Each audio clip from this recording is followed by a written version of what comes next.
Sure, we were discussing about the basic behavior of certain compounds.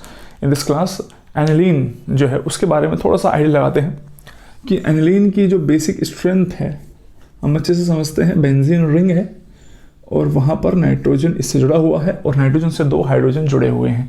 अब यहाँ पर जो मैं बात आपको समझा रहा हूँ उसमें ये बात समझ लेना, ये सिर्फ नॉलेज के लिए है।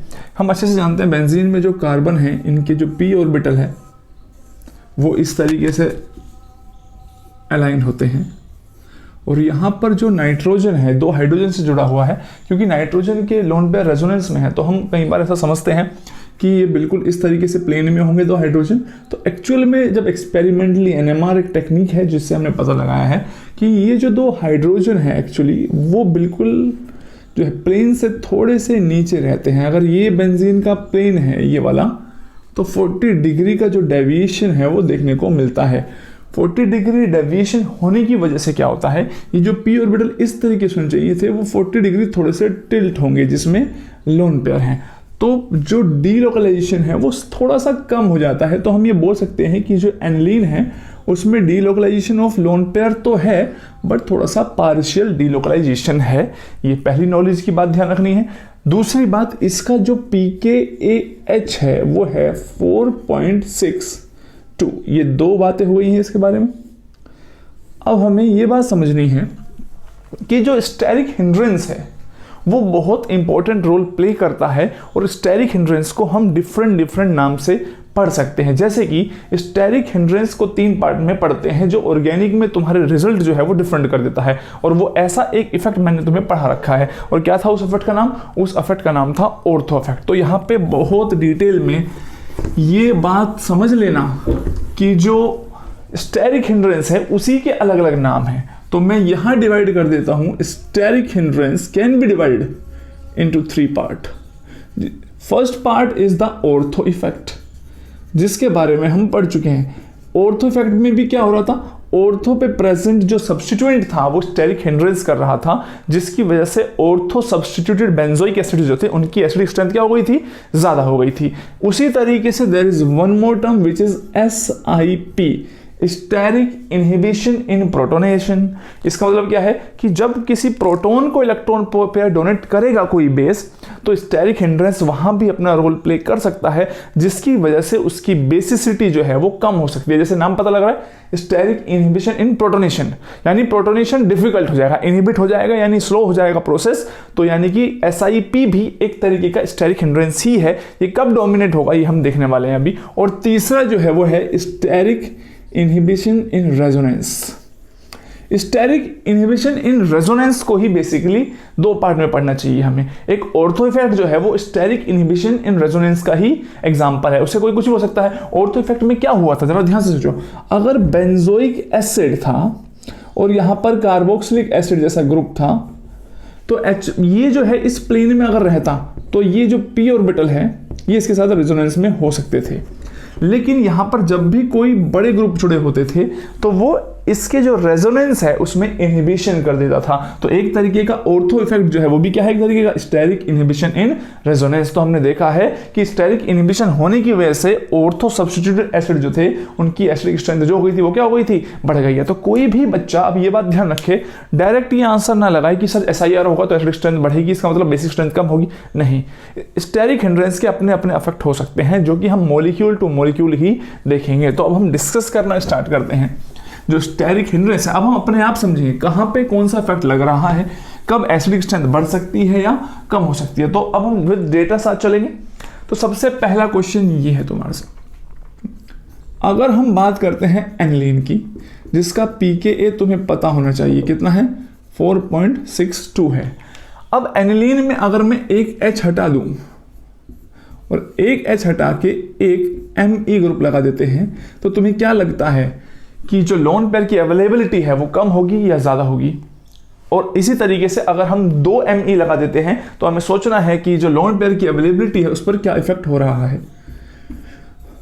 तो ज़बरदस्ती अपने कॉन्सेप्ट नहीं लगाने हैं कि तुमने अगर कोई बात सीख ली है, ज़रूरी नहीं है उसे उस क्वेश्चन में अप्लाई ही करो। तो देखो नॉर्मली जो कॉन्सेप्ट कहते हैं वो ये कहते हैं Me group is a plus I group which will increase the electron density on the nitrogen due to which इसकी अवेलेबिलिटी बढ़ जाएगी और बेसिक स्ट्रेंथ क्या होगी, बढ़ जाएगी। तो लॉजिकली आंसर होना चाहिए कि जैसे जैसे प्लस I ग्रुप बढ़ते जा रहे हैं बेसिक स्ट्रेंथ बढ़ना चाहिए और बढ़ती भी है, एंड दैट इज वाई इसके लिए 4.62 है, 4.82 है, और अगर हम तीसरे वाले की बात करें तो वो 5.15 pKAH हो जाता है।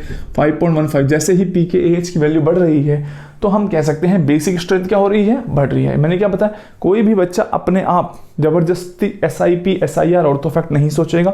जिन केसेस में मैंने बताया है कि ऑर्थो इफेक्ट बेंजोइक एसिड में किन किन केस में लगता है उन्हीं को ध्यान रखना है। पेपर में तो या एज इट इज उनमें से ही आ जाएगा या फिर आता ही नहीं है उन पे क्वेश्चन। तो क्योंकि क्यों नहीं आएगा, अब क्या इतने सारे कंपाउंड है, किसमें स्टेरिक हिंड्रेंस का रोल प्ले हो रहा होगा, ये क्या हर बच्चा जान सकता है? Answer is no.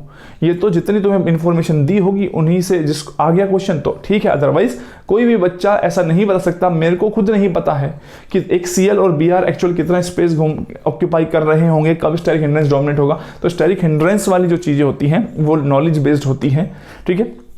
तो हम बात करते हैं सेकंड टाइप ऑफ क्वेश्चन। तुम लॉजिकली आंसर दो, उसके बाद देखते हैं कि क्या अफेक्ट हो रहा है। अब हम इन्हीं CH3 को, ये है एनिलीन,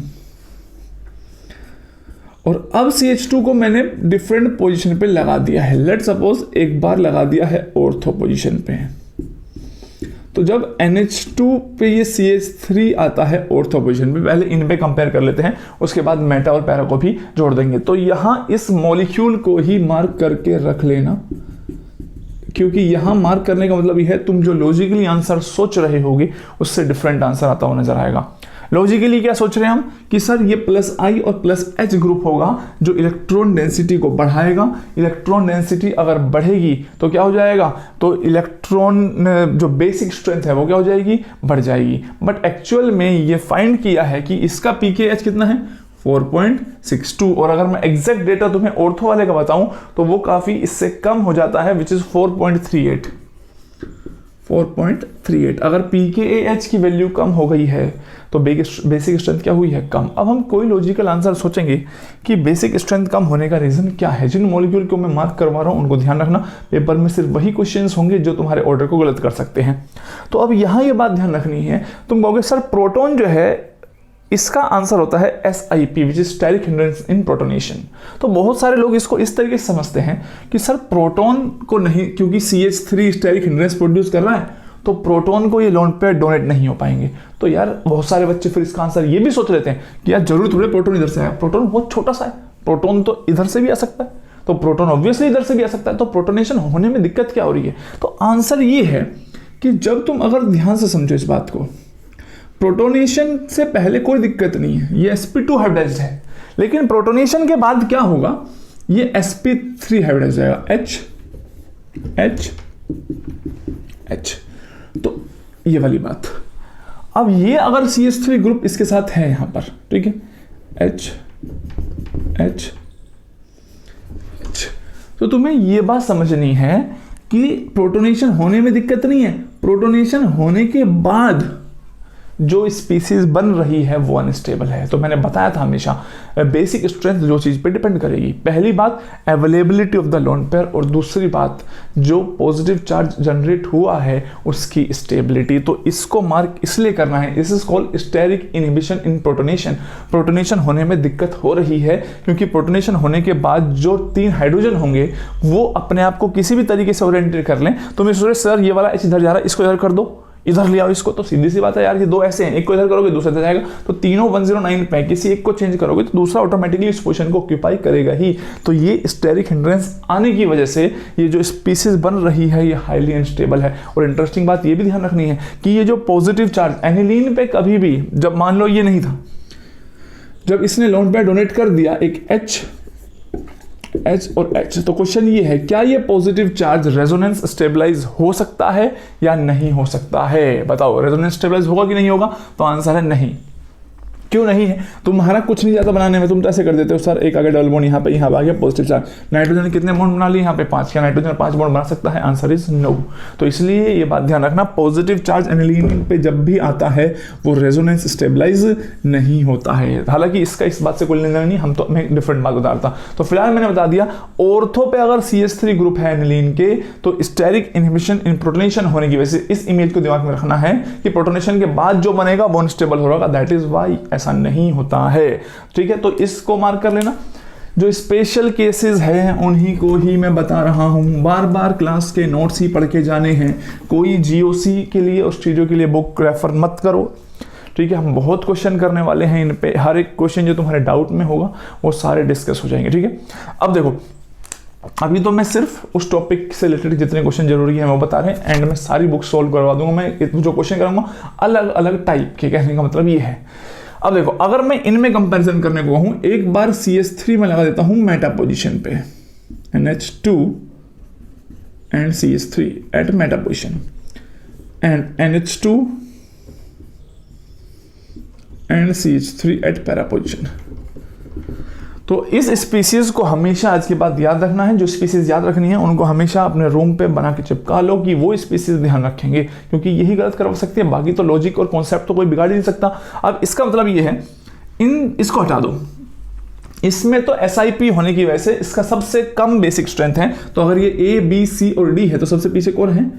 B है। अब इनमें कंपेयर करते हैं। अब CH3 यहाँ प्लस I ग्रुप इफेक्ट लगा रहा है, यहाँ पे प्लस I और प्लस H, सीधी सी बात है इलेक्ट्रॉन डेंसिटी यहाँ ज्यादा बढ़ा रहा हूँ क्योंकि यहाँ प्लस H इफेक्ट भी लग रहा है। तो सबसे जो बेसिक है वो D है, उसके बाद कौन है? C है, और उसके बाद कौन है? A है। और इस केस में ज्यादा होना चाहिए था बट कम होने का रीजन, B को पीछे आने का रीजन लिख लेना SIP। क्लियर हो गया? अब बिल्कुल इसी तरीके से एनिलीन पे आप NO2 ग्रुप लगा लो और उसका जो ऑर्डर तुम्हें लगता है सही होना चाहिए वो तुम लिखो। मैं तुम्हें इसका डेटा देखता हूं, अगर मेरे पास डेटा हुआ इसका दे देंगे। तो जब मेटा पे CH3 है, yes we have the data 4.67, this is 5.10। Data याद लिख लो क्योंकि ऐसे बहुत सारे क्वेश्चन होंगे जिनमें तुम्हें लगेगा सर हम जब उल्टे सीधे सेगमेंट सोल्व कर रहे हैं उसमें तो कंपैरिजन ही नहीं हो रहा। तो ठीक है, तुम्हें डेटा पता है तो कंपैरिजन होगा। मैंने क्या बताया? ऐसे तो कोई क्वेश्चन कुछ भी बना सकता है ना। अब मान लो मेरे से कोई कहे इसमें कंपैरिजन करो विद दिस कंपाउंड CH3 लो, कर लो कंपेयर। कैसे बताओगे तुम? बता ही नहीं सकता, कोई नहीं बता सकता। लेकिन ये क्वेश्चन तुम्हारे असाइनमेंट और टेस्ट में आ सकते हैं, कोई भी दे देगा तुम्हें। इसीलिए मैं बार बार एक बात को फोकस करता हूं, इस क्लास में जो मैं पढ़ा रहा हूं मोर देन सफिशिएंट है। मत करो कोई असाइनमेंट, कुछ मत करो बेटा। क्लास की बातें समझो, कॉन्सेप्ट समझो, क्वेश्चन बहुत सारे हम ही कर लेंगे। जो टेस्ट सीरीज होगी सबसे इंपॉर्टेंट पार्ट होता है। टेस्ट सीरीज बहुत ईमानदारी से दो, उसमें हर टाइप के क्वेश्चन कवर होंगे, फिर अपने एग्जाम में जाना। देखो मैं किस चीज से बचा रहा हूँ? एक्स्ट्रा फालतू की मेहनत से बचा रहा हूँ जिसकी रिक्वायरमेंट है ही नहीं। अब मैं जानता हूँ इसका जो pKa है, मैंने अभी बनाया था 5.15 है, तो मैं यहाँ तुम्हें अगर मैं जानता हूँ पहले से ही आंसर तो मैं तुम्हें बता दूंगा कि देखो इसमें 2 ग्रुप बिल्कुल पास जुड़े हैं तो इलेक्ट्रॉन डेंसिटी बढ़ा देंगे, ये प्लस H और प्लस M यहाँ से आ रहा है, तो ये रीजन इस तरीके से तुम मान लोगे और अगली बार तुम इस कॉन्सेप्ट को बना लोगे। जबकि मैं कह रहा हूं बेटा ये कोई कॉन्सेप्ट नहीं है, ये तो आंसर आने के बाद बनाए हुए कॉन्सेप्ट हैं। ठीक है, तो डेटा जिन का है और हमेशा डेटा पे ही डिपेंडेंट रहो, वो भी अच्छी जगह और सही बुक से। ये बात ध्यान रखना, डेटा ही गलत पढ़ लिया तो सारी प्रॉब्लम क्रिएट हो जाएगी। अब NO2 ग्रुप तुमने लगा ही लिया होगा, तो मेरे को बताओ कि अगर हम NO2 ग्रुप को लगाते हैं ऑर्थो, पैरा और मेटा पे, क्या आंसर आता है? अब कुछ बच्चे क्या करेंगे, SIR SIP लगाना शुरू कर देंगे। तुम्हें किसी ने कहा, जब मैं तुम्हें क्वेश्चन दे रहा हूं क्लास में, तुम्हें जो कॉन्सेप्ट कहते हैं वो करेंगे। SIR या SIP जैसा कुछ हुआ तो वो मैं बताऊंगा, तुम नहीं बताओगे। समझ में आ रही है बात? अब जरा ध्यान से देखो, तुम अपने कॉन्सेप्ट से आंसर करो। NO2 ग्रुप -I और -M इफेक्ट लगा सकता है, और -I और -M लगाएगा तो लोन पेयर को अपनी तरफ खींचेगा, और अपनी तरफ खींचेगा। बेसिक स्ट्रेंथ क्या होगी? कम। हम जानते हैं यहाँ पे -I इफेक्ट भी लग रहा है और -M भी लग रहा है, और -I भी सबसे ज्यादा लग रहा है।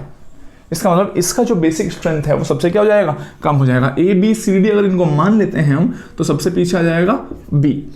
इसमें सिर्फ माइनस आई है, इसमें माइनस आई और माइनस एम भी है, तो बेसिक स्ट्रेंथ इसकी कम होगी, यानी देन डी हो जाएगा, देन ये हो जाएगा सी, और सबसे ज्यादा कौन हो जाएगा ए। Let's see if we have the data. तो एनिलीन का तो तुम्हें याद ही कर लेना चाहिए बेटा, 4.62 हो गया। ऑर्थो पे जुड़ा हुआ है तो -0.28। बात समझ रहे हो, बेसिक स्ट्रेंथ कितनी कम हो गई है। ये डेटा तुम्हें ये समझाता है कि कितना ज्यादा इफेक्ट आ गया, क्योंकि माइनस आई और माइनस एम इफेक्ट दोनों खींच रहे हैं इलेक्ट्रॉन को। अगर हम मेटा वाले की बात करते हैं तो जो डेटा है वो 2.4 है एंड देन 0.98, 2.4 एंड क्या बोला मैंने तीसरी वैल्यू 0.98। तो अगर NO2 इन पोजीशंस पे हो तो इस तरीके से आंसर करेंगे। अच्छा, अब NO2 को हटा के तुम OH या OMe, क्योंकि दोनों का सेम इफेक्ट होता है, चाहे OH ग्रुप हो या OMe हो, -I और +M लगाते हैं। और इतनी बार कर चुके हैं हम क्वेश्चन को कि अब तक तुम्हें याद होना चाहिए कि OH और OMe का जो डोमिनेटिंग है वो +M इफेक्ट होता है, ठीक है।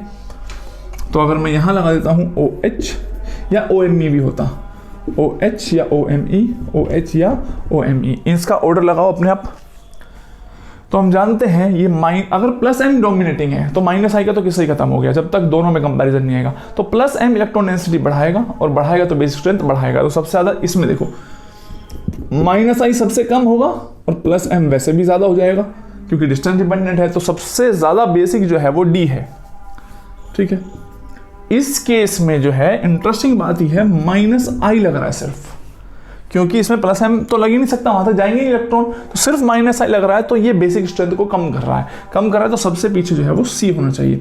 ये भी बढ़ा रहा है, ये +M लगा रहा है और -I ज्यादा लगा रहा होगा उससे, क्योंकि डिस्टेंस डिपेंडिंग है। दैट इज वाई इसमें इलेक्ट्रॉन डेंसिटी बढ़ रही है। तो आ गया है हमारे पास B। एनिलीन के केस में कुछ नहीं है, इन दोनों में इलेक्ट्रॉन डेंसिटी बढ़ी, बेसिक स्ट्रेंथ बढ़ी, इसमें घटी, इसमें कुछ भी नहीं है। तो यहाँ पे है, तो ये आ गया यहाँ पे इस तरीके से। यानी अगर लॉजिकली आंसर कंपैरिजन किया जाए, सबसे ज्यादा बेसिक जो है किस केस में, OH या OMe वाले केस में, तो सबसे ज्यादा बेसिक ये वाला है, पैरा वाला, ठीक है। उससे कम और सबसे कम बेसिक कौन होगा, जिसमें -I इफेक्ट लग रहा है, यानी मेटा वाला हो जाएगा। तो दिस इज योर ऑर्डर। अब मैं बात करता हूं नेक्स्ट क्वेश्चन तुम्हारे लिए। बताओ बेटा, मान लो ये है बेंजीन पर लगे हुए 2 Me ग्रुप, और अब मैंने क्या किया, यहां पर इस पे जो 2 Me ग्रुप है, यहां पर भी 2 Me ग्रुप लगा दिए हैं। और अब मेरा क्वेश्चन है बेसिक स्ट्रेंथ किसकी ज्यादा है। तो अब तुम जरा ध्यान से देखो, ये जो 2 सींग लगाए हैं मैंने यहाँ पर, वो एक ऑन पर्पस एक बात समझाने को कि यानी कि ये क्या कर रहे होंगे, स्टेरिक हिंड्रेंस कर रहे होंगे। ये बात समझ में आ रही है? तभी तो यानी क्वेश्चन पेपर में इतना क्लियर होता है कि पॉइंट ऑफ डिफरेंस साफ साफ नजर आ जाता है जब क्वेश्चन आएगा। या तो तुम समझ गए हो कि सर अगर इसमें स्टेरिक हिंड्रेंस होगा तो ये जो 2 CH3 ग्रुप जुड़े हुए हैं वो इन दोनों को, देखो रेजोनेंस होने के लिए ये जो p ऑर्बिटल है, इसका जो p ऑर्बिटल है, मान लो प्लेन से बाहर आ रहा है, प्लेन से अंदर जा रहा है। रेजोनेंस होने के लिए इसको एक CH3 को प्लेन से बाहर होना जरूरी है, एक को अंदर होना जरूरी है। लेकिन ये जो CH3 इधर से आ रहे हैं, ये इनके साथ रिपल्शन करे, तो इन CH3 को थोड़ी सी एडजस्टमेंट करनी पड़ेगी। या तो इधर को जाना पड़ेगा या ऐसे होना पड़ेगा, ताकि इनसे रिपल्शन जो है वो क्या हो सके, कम हो सके। और अगर ऐसा होगा तो p ऑर्बिटल की ओरिएंटेशन बिगड़ेगी, और बिगड़ेगी तो ये जो लोन पेयर है अब वो रेजोनेंस में नहीं जाएंगे।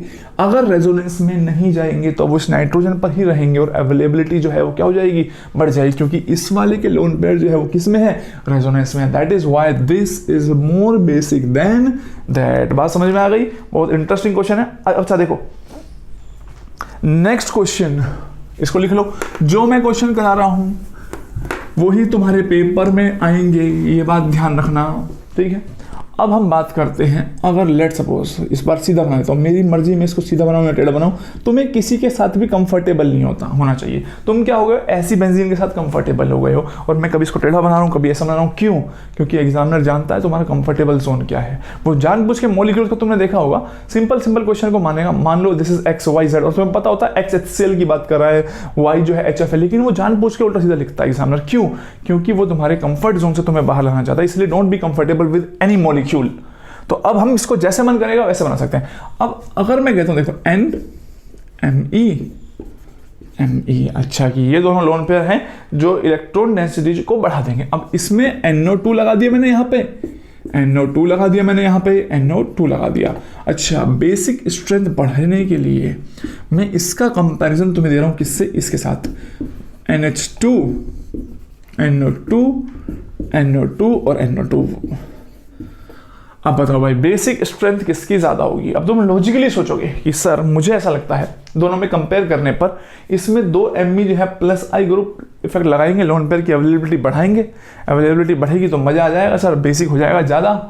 और सही बताऊँ, सही मायने में बता दूँ सच क्या है, तुम कुछ और भी सोचोगे, क्योंकि जब भी तुम्हें औरतों पे कुछ भी नज़र आ जाता है तो तुम बहुत खुश हो जाते हो। तुम सोचते हो सर अब तो ऑर्थो पे NO2 है, लगा दो वही वाला इफेक्ट जो तुम चाह रहे हो। मैं जानता हूँ तुम्हारे दिल में क्या बात आ रही है, जरा ध्यान से समझो ये स्पेशल मॉलिक्यूल किस टर्म में है। अगर तुम इसमें यहाँ ध्यान से देखोगे तो जो इसकी जो H है और ये जो NO2 है, ऑर्थो नाइट्रोफिनॉल जैसी चीज़ पढ़ी है ना ज़िंदगी में हमने इतनी बार, तो इंटरेस्टिंग बात वही है, ये इसके साथ हाइड्रोजन बॉन्डिंग कर लेता है। अब हाइड्रोजन बॉन्डिंग करने की वजह से क्या होता है, ये फिक्स हो गई इसी प्लेन में, रिंग बन गई ना, इसी प्लेन में फिक्स हो गए, तो इसका मतलब इसके जो लोन पेयर है वो फिक्स हो गए बिल्कुल इसके साथ रेजोनेंस में। बहुत ही इफेक्टिव ओवरलैप होने लगा है। इफेक्टिव ओवरलैप होने का रीजन ये है कि रिंग बन गई है और वो लॉक्ड हो गए हैं बिल्कुल। ये लोन पेयर अगर इसके परपेंडिकुलर हैं, इन सब के पास पी ऑर्बिटल इस तरीके से है, तो ये बिल्कुल फिक्स हो गए, बहुत अच्छा रेजोनेंस है। और अगर इसमें तुम देखोगे, अगर तुम इसमें SIR वाला कॉन्सेप्ट भी सोचते हो तो भी ये आउट ऑफ प्लेन चला जाएगा, और आउट ऑफ प्लेन जाएगा तो लोन पेयर की जो अवेलेबिलिटी यहाँ बढ़ जाएगी। That is why this is very very basic, much more basic than this compound. तो जिन कंपाउंड्स को मैंने स्पेशली मार्क करवाया है उनको आप सभी बच्चे जो हैं ध्यान रखें। हमने हाइड्रोजन बॉन्डिंग का इफेक्ट देख लिया है, तो बिल्कुल इसी के सिमिलर मेरे को एक मॉलिक्यूल और भी याद आ रहा है। तो अगर उस टाइप के कुछ मॉलिक्यूल कभी नजर आए तो इस इफेक्ट को वहाँ अप्लाई कर सकते हो। देखो जरा ध्यान से, फॉर एग्जांपल दिस नेपथलीन, तो आप जानते ही हैं 2 बेंजीन रिंग है, ठीक है। और अब यहाँ पर N, कोई भी 2 ग्रुप हो सकते हैं, मैंने Me लगाए हैं, NET भी हो सकते हैं, और ये भी NMe होल ट्वाइस। ये कंपाउंड जो है ऐसा हो भी सकता है यहाँ पे भी और कोई ग्रुप हो, मेथॉक्सी वगैरह। तो इन कंपाउंड्स की स्पेशल चीज़ क्या है, जब इनकी बेसिक स्ट्रेंथ की बात की जाती है तो इनकी बेसिक स्ट्रेंथ काफ़ी ज़्यादा है। इनको प्रोटॉन स्पंज भी कहा जाता है। स्पंज जानते हो ना क्या होता है, जो सोख लेता है, तो इसलिए प्रोटॉन स्पंज इनको कहा जा रहा है। उसका रीज़न क्या है, क्योंकि अगर तुम ध्यान से देखोगे तो इसके पास 2 Me है और लोन पेयर है, तो इनके बीच में सर्ट काफ़ी रिपल्शन रहता है। तो अगर ये किसी एक भी प्रोटॉन को अपना लोन पेयर डोनेट कर दे, इनमें से कोई भी एक, तो प्रोटॉन डोनेट करने के बाद क्या सिचुएशन बनती है, सिचुएशन कुछ ऐसी बनती है कि इनमें से किसी एक ने तो कर दिया proton donate, like this is Me, this is Me, ठीक है। अब दूसरी बात ये होती है, तो जो दूसरे का लोन पेयर है वो इसके साथ हाइड्रोजन बॉन्डिंग में इन्वॉल्व हो जाता है, Me एंड Me, तो ये एक बहुत स्टेबल कंपाउंड बन जाता है। और उससे पहले ये आपस में रिपल्शन में रहते हैं, तो यानी प्रोटॉन जो है वो जो रिपल्शन है उस स्ट्रेन को एक तरीके से कम कर देता है। That is why this example ध्यान रखना कि या ऐसा जैसा चेंज किया होंगे यहाँ पे ET लगा देंगे एक्सेट्रा एक्सेट्रा, तो बहुत इंपॉर्टेंट एग्जाम्पल है ये भी। इसके अलावा हम नेक्स्ट क्वेश्चन को डिस्कस करते हैं। देखो कि ये जो SIR, SIP, ऑर्थो इफेक्ट वगैरह हैं, उनके सारे एग्जाम्पल मैं एक साथ डिस्कस करूं, बाकी एंड में फिर प्रैक्टिस जब करेंगे, कोई भी क्वेश्चन कभी भी आ सकता है। तो अब तुम्हें बताना है the stability of the carbocation. For example अगर मैं तुमसे पूछता हूं, हम स्टेबिलिटी ऑफ द कार्बोकैटायन को JB सर भी रिएक्टिव इंटरमीडिएट में डिस्कस कर ही रहे होंगे। ये एक कार्बोकैटायन है, 3 डिग्री कार्बोकैटायन है, बढ़िया है, नजर आ रहा है, हमें लगता है स्टेबल होगा। और अगर बिल्कुल इसी को मैं और ज़्यादा स्टेबल करने की कोशिश करूं और मैं यहाँ इस तरीके से ग्रुप लगा दूं, टर्शियरी मिथाइल ग्रुप, तो which will be more stable, अगर ये बेंजीन रिंग और ये बेंजीन रिंग है। तो हम जानते हैं यहाँ पर पॉजिटिव चार्ज डीलोकलाइज्ड होगा, यहाँ पर भी पॉजिटिव चार्ज डीलोकलाइज्ड हो सकता है, लेकिन ये मैंने क्यों बनाए हैं तुम इसको नोटिस करो बहुत क्लियरली। एग्जामिनर इससे बड़े ग्रुप और क्या लगा के दिखाएगा तुम्हें, tertiary butyl group is such a big group कि वो ऑब्वियसली इसकी ओरिएंटेशन को बदल देगा। जो इसका p ऑर्बिटल था अगर वो परपेंडिकुलर था जिसकी वजह से डीलोकलाइज हो रहा होगा, तो ये 2 बड़े बल्कि ग्रुप इसको रोटेट करने पे मजबूर कर देंगे, जिसकी वजह से जो डीलोकलाइजेशन है या रेजोनेंस है उनमें इनहिबिशन हो जाएगा। तो इसमें पॉजिटिव चार्ज डीलोकलाइज नहीं है on the ring, that is why this is more stable. बात समझ में आ रही है? तो जो दिखता है जरूरी नहीं है वो सच हो। तो स्टेरिक इनहिबिशन ऑन प्रोटोनेशन के डिफरेंट क्वेश्चन हो सकते हैं। जैसे मैंने बताया बेसिक स्ट्रेंथ पे क्वेश्चन पूछा जा सकता है, यहाँ तक कि कार्बोकैटायन की स्टेबिलिटी पे भी आ सकता है, डाइपोल मोमेंट को भी अफेक्ट कर सकता है। जरा इस क्वेश्चन को ध्यान से देखो, यहाँ पर मैंने NO2 लगाया पैरा पोजिशन पर, बेंजीन रिंग, और यहाँ पर जो है NMe इस तरीके से, और अगर मैं इसकी ऑर्थो पोजीशन ऑक्यूपाई कर दूं इस तरीके से, तो कोई भी बच्चा रटेगा नहीं कि आंसर क्या होगा। इस केस में क्या है बस हम वो देख रहे हैं। मैंने कभी नहीं कहा कि ऑर्थो इफेक्ट या फिर steric inhibition in resonance basic strength को बढ़ाएगा हमेशा या स्टेरिक स्ट्रेंथ को बढ़ाएगा। मैंने बताया इन केस में क्या हो रहा है, यहाँ से हम आइडिया लगाएंगे। फॉर एग्जाम्पल अब इसकी बात करते हैं, तो डाइपोल मोमेंट किसका ज़्यादा होगा? अब डाइपोल मोमेंट जैसे हम जानते हैं एक वेक्टर क्वांटिटी है जो जिसका साइन केमिस्ट्री में पॉजिटिव टू नेगेटिव की तरफ लेके चलते हैं। ये एक इलेक्ट्रॉन विड्रॉइंग ग्रुप है, तो ये इलेक्ट्रॉन खींचेगा और इलेक्ट्रॉन डोनेट करेगा। तो कुल मिला के दोनों ही केस में डाइपोल मोमेंट डाउनवर्ड डायरेक्शन में होगा। इलेक्ट्रॉन का फ्लो यहाँ से इस तरफ को है, एक तरफ को पोलराइज है मॉलिक्यूल, ठीक है। अब हमें ये बात समझ में आनी चाहिए, ये लोन पेयर अगर इस रिंग में आए हैं तो ये इससे खींच लेगा, और ये इस पे नहीं आ रहे होंगे तो इससे नहीं खींच पाएगा। बात समझ आ रही है? तो अब ये देखो कि ये वाले तो रेजोनेंस में इन्वॉल्व होंगे, ये वाले नहीं हो पाएंगे। नहीं हो पाने का रीजन है steric inhibition in resonance because of the two bulky group. ये लोन पेयर यहीं पे रहेंगे तो इलेक्ट्रॉन जो है वो पर्टिकुलर एक डायरेक्शन में पोलराइज नहीं हो पाएगा, जिसकी वजह से जो डाइपोल मोमेंट है, डाइपोल मोमेंट क्या था? चार्ज इनटू डिस्टेंस, और चार्ज कब जनरेट होगा? जब इलेक्ट्रॉन एक तरफ शिफ्ट हो जाएंगे तो नेगेटिव चार्ज इधर, दूसरा एंड पॉजिटिव चार्ज हो जाएगा। तो हम जानते हैं स्टेरिक इनहिबिशन इन रेजोनेंस की वजह से नेगेटिव चार्ज सारा डीलोकाइज होकर इधर को नहीं आ पा रहा है इसके ऊपर, दैट इज वाई इस केस में डाइपोल मोमेंट क्या होगा? कम होगा। और मैं अगर तुम्हें एग्जैक्ट डेटा की बात करता हूं तो इसका 6.87 डिवाई है, क्लियर है। और इसी के साथ 4.11 डिवाई हम जानते हैं यूनिट ऑफ डाइपोल मोमेंट होती है। इसी तरीके से एक क्वेश्चन और है, अगर सिर्फ NO2 होता, नाइट्रोबेंजीन, उसको भी यहां क्वेश्चन में लगा दिया जा सकता है कि अगर तुम कंपेयर करो कि नाइट्रोबेंजीन को और इसको, इसमें तो ये सिर्फ बेंजीन की रिंग खींच रहा है, इलेक्ट्रॉन खींच रहा है। अगर कोई ऐसा ग्रुप जुड़ जाए जो इलेक्ट्रॉन डोनेट कर रहा है तो वो पोलैरिटी को और ज्यादा बढ़ा देगा, इलेक्ट्रॉन डेंसिटी ज्यादा देगा, NO2 और खींचेगा, नेगेटिव चार्ज की डेंसिटी उधर ज्यादा, पॉजिटिव पोलर इस तरफ ज्यादा क्रिएट हो जाएगा। इसका मतलब डाइपोल मोमेंट इनमें ज्यादा होगा कंपैरिजन टू दिस। तो नाइट्रोबेंजीन का जो डाइपोल मोमेंट है वो 3.9 के आसपास है और एग्जैक्ट वैल्यू है 3.95। अच्छा, अब मैं इस मॉलिक्यूल का कंपैरिजन कर रहा हूं किसके साथ? अगर इस पे सिर्फ NO2 है यहां और Me है, इन दोनों में कंपेयर करके देखो तो हम जानते हैं यहां पर अगर स्टेरिक इनहिबिशन इन रेजोनेंस हो जाता है Me ग्रुप की वजह से, तो NO2 प्लेन से बाहर चला जाएगा, और बाहर चला जाएगा तो बेंजीन से इलेक्ट्रॉन डेंसिटी सिर्फ -I की वजह से खींचेगा, -M की वजह से नहीं खींचेगा। और अगर इलेक्ट्रॉन डेंसिटी नहीं खींच पाएगा, पोलराइजेशन नहीं हो पाएगा, चार्ज सेपरेशन नहीं हो पाएगा, तो डाइपोल मोमेंट क्या रहेगा? कम रहेगा। तो इसका जो डाइपोल मोमेंट है इसके कंपैरिजन में कम होगा। रीजन SIR होने की वजह से इसका सिर्फ -I इफेक्ट लगेगा, -M नहीं लग रहा होगा। और एग्जैक्ट डेटा जो है वो 3.39 है। समझ में आई कितनी इंटरेस्टिंग चीज है? इन चारों को आपस में कंपेयर करने को दे दिया जाएगा तो अच्छे जो लोग ऑर्गेनिक पढ़ाते हैं उनको कंपैरिजन करना बहुत डिफिकल्ट हो जाएगा। हम आंसर के हिसाब से चल रहे। डाइपोल मोमेंट मैंने पूरा पढ़ाया, केमिकल बॉन्डिंग वाले लेक्चर में जाओ क्या होता है डाइपोल मोमेंट, या फिर शायद मैंने पीरियोडिक में या मेन ग्रुप में कहीं पढ़ाया होगा। सारे लेक्चर देखने, कोई भी मिस नहीं करना, ठीक है।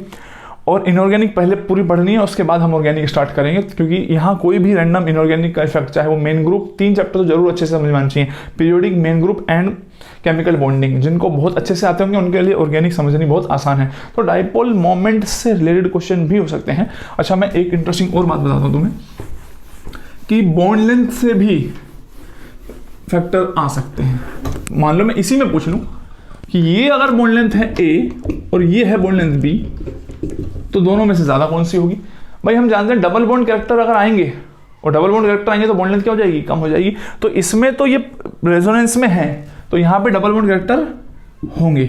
लेकिन इसमें सिर्फ माइनस का इफेक्ट लग रहा है क्योंकि ये प्लेन से बाहर चला गया। प्लेन से बाहर चला गया तो इसके पी ऑर्बिटल जो है अब इसके परपेंडिकुलर या अलग प्लेन में हो गए हैं, तो ये डबल बॉन्ड कैरेक्टर अब इस बॉन्ड में नहीं आ पाएंगे। तो जो बी की बॉन्ड लेंथ होगी वो ए से क्या होगी, ज्यादा होगी। और हम जानते हैं अब ऐसे क्वेश्चन भी बन सकते हैं, वो इसी को रोटेशनल बैरियर का क्वेश्चन बना देंगे। किसमें रोटेशन बैरियर ज्यादा है, डबल बॉन्ड कैरेक्टर ज्यादा होगा तो रोटेशन करना क्या हो जाएगा, डिफिकल्ट हो जाएगा। तो इस टाइप के क्वेश्चन आ सकते हैं ऑन द बॉन्ड लेंथ। तो मैं तुम्हें क्वेश्चन दे रहा हूँ बॉन्ड लेंथ पे कैसा क्वेश्चन है, बिल्कुल सेम यही है, कुछ भी नहीं है अलग। मान लो NO2 है और 2 मेथॉक्सी ग्रुप लगा दिए हैं। 2 मेथॉक्सी ग्रुप इसलिए लगाए हैं ताकि वो तुम्हें बता सके कि यहाँ पर SIR हो रहा होगा। SIR लगने की वजह से ये प्लेन से बाहर तो अब डीलोकलाइजेशन जो है वो रिंग पर ही है, यहाँ नहीं जा रहा होगा। तो इसमें डबल बॉन्ड कैरेक्टर है, इसमें नहीं है। तो ये वाली जो बॉन्ड लेंथ है दिस इज A यहाँ से यहाँ तक और ये है B, तो B is greater than A हो सकता है। तो यानी कि इस मॉलिक्यूल के डिफरेंट इस जो कॉन्सेप्ट है SIR SIP 50 जगह लग सकता है, 50 टाइप के क्वेश्चन बन सकते हैं। तो फिलहाल आज की क्लास में हमने क्या सीखा है, हमने एनिलीन को पढ़ा और एनिलीन पे सब्स्टिट्यूशन होने की वजह से बेसिक स्ट्रेंथ कम ज़्यादा कब होती है। तो हमने ये बात देख लिया कि SIP यानी कि ऑर्थो पे अगर CH3 जोड़ा था तो वो SIP की वजह से, वो स्पेशल केस है, ध्यान रखना है। इसके अलावा SIR कहाँ कहाँ लग रहा है वहाँ बहुत क्लियरली समझ में आ जाएगा। और SIR जहाँ जहाँ मैंने लगाया है उन एग्जाम्पल को हम जरूर ध्यान रखेंगे। और जैसे ही GOC कंप्लीट होगा तो जितनी भी बुक्स के मस्त और डिफिकल्ट वाले क्वेश्चन हैं उन सबको मैं यहाँ क्लास में ही सॉल्व कराऊंगा। GOC किसी भी बच्चे की वीक नहीं हो सकती, क्योंकि 2 चीज़ में किसी की वीक नहीं रहने दूंगा, वो है GOC एंड स्टीरियो। क्योंकि पूरी केमिस्ट्री, ऑर्गेनिक केमिस्ट्री इन्हीं चीज़ों के ऊपर बेस्ड है। जिसकी GOC और स्टीरियो आता है आगे सिर्फ इसका एप्लीकेशन है। तो इसलिए हमारे पास बहुत टाइम है और मैं बहुत सारे क्वेश्चन करते जाऊँगा। GOC को खत्म करेंगे, देन स्टीरियो के सारे क्वेश्चन करते जाएंगे एंड ये दोनों स्ट्रॉन्ग हो जाएंगे तो फिर नेक्स्ट टॉपिक की तरफ बढ़ेंगे। तो बेस्ट ऑफ लक। जो पढ़ा है तुम्हें उसको ध्यान से समझो, रटने की कोशिश मत करो। जो ये PKH की वैल्यूज में लिखता हूँ ये तुम्हारी नॉलेज के लिए है, कोई ज़रूरी नहीं है इनको याद करना। ठीक है, best of luck for till next.